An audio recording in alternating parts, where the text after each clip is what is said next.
Hello everyone. आज मैं एक नए मौजू के साथ आपकी खिदमत में हाज़िर हूँ। आज मैं इस मौजू पर बात करना चाहता हूँ कि क्या कलीसियाई खल्फशार जो है उसमें दीवारें बनानी चाहिए या दीवारें गिरानी चाहिए, हमारी बुलाहट क्या है। मुझे याद है कि 1989 में जब मैं तालिब इल्म था तो अपने दोस्त के साथ घर की छत पर मुताला कर रहा था, तो वो साथ रेडियो भी हम सुन रहे थे। तो रेडियो पे ये खबर चली कि दीवार बर्लिन जो है उसको गिराया जा रहा है। ये बड़ी ही अजीब और खुशी की खबर थी, मगरबी जर्मनी के लोगों के लिए और मशरकी जर्मनी के लोगों के लिए। दोनों के लिए एक नया रास्ता खुला था जिसके ज़रिए से वो ज़िंदगी पर फ़र्क अंदाज से गौर कर सकते थे और अपनी ज़िंदगियाँ फ़र्क अंदाज से जी सकते थे। इब्तदाई कलीसिया में भी ऐसी दीवारें मौजूद थीं और बनाई जा रही थी। ये दीवारें जो हैं ये गुरूर, नस्ल परस्ती और तकब्बराना रवैयों की बुनियाद पर खड़ी की गई थी, जिससे कलीसिया को शदीद खतरात लाहक थे। आज हम देखने की कोशिश करेंगे कि इन दीवारों को कैसे बनाया जाता है और कैसे फिर ये गिराई जा सकती हैं। अमाल की किताब के 11वें बाब में पतरस जब कुरनीलियस के घर जाता है मुनादी करने के लिए, तो इस सारे वाक़ये से बहुत मसला पैदा हो जाता है। मैं आपकी तवज्जो इसके पस मंज़र पर कुछ दिलाना चाहता हूँ। अगर आप खुद पढ़ना चाहते हैं तो अमाल की किताब के 10वें बाब में आप खुद पढ़ सकते हैं। यहूदी मसीही जो थे अभी तक पुराने आयतनामे की फ़र्ज़ी शरीयत यानी खाने पीने और ख़तने की बाकायदा पैरवी करते थे। लिहाजा सवाल पैदा हुआ कि गैर मसीही यहूदियों को भी यहूदी शरीयत की पाबंदी करनी चाहिए। लेकिन ऐसे सवाल के पैदा होने की आखिर बुनियादी वजह क्या थी, ये सवाल हमारे जहन में आता है।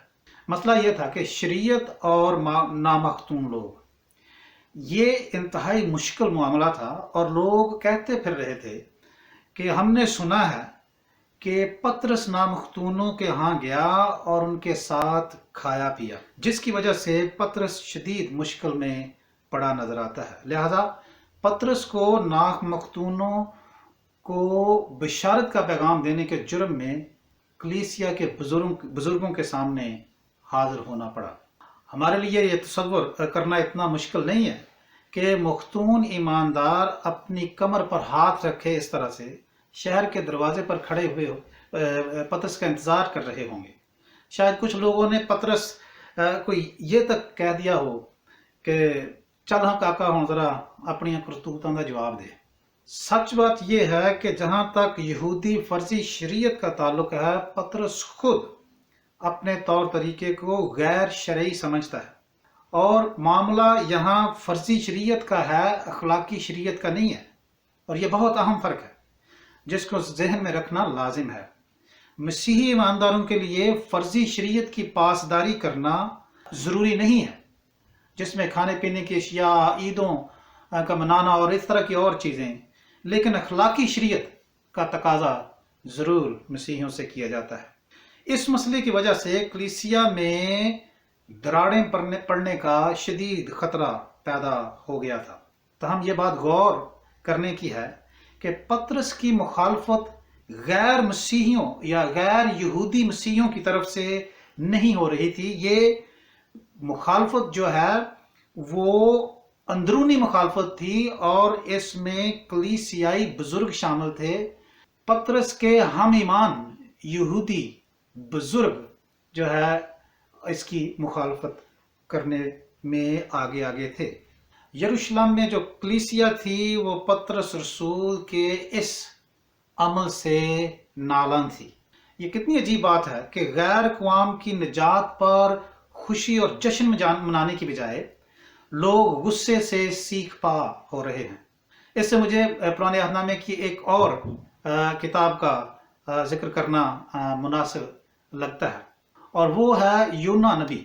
यूना नबी की किताब में यूना नबी की मुनादी के रद्द अमल में जब नैनवा के लोगों ने तौबा की और खुदा की तरफ फिरे तो यूना बजाय खुश होने के अपने तासुब की वजह से खफकी का इजहार करता है। यूं यहाँ पे यूना एक मुतअस्सब मुबश्शिर के तौर पर नजर आता है, लेकिन हैरानी की बात यह है कि खुदा फिर भी इस मुतअस्सब मुबश्शिर को इस्तेमाल करके लोगों को तौबा तक पहुंचाता है।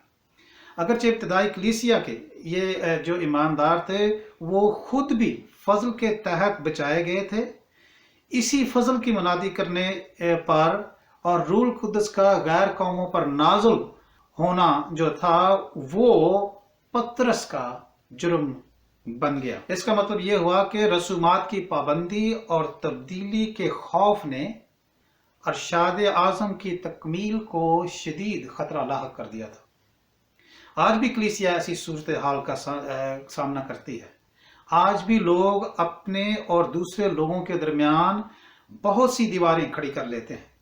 ये दीवारें नस्ली, मजहबी, मुआशरती और डिनोमिनेशनल बुनियाद पर बनाई जाती हैं और खड़ी की जाती हैं। दीवार किसी भी बुनियाद पर खड़ी की जाए, इसका मकसद जुदाई पैदा करना है जो अखलाकी और अल्लाहियाती तकाज़ों के मुनाफी है। खुदा हर कौम, नस्ल और कबीले से हर एक को कबूल करता है जो तौबा करके मसीह को अपना निजात दहिंदा कबूल करते हैं और वो बाइबली तालीमात की पैरवी करते हैं।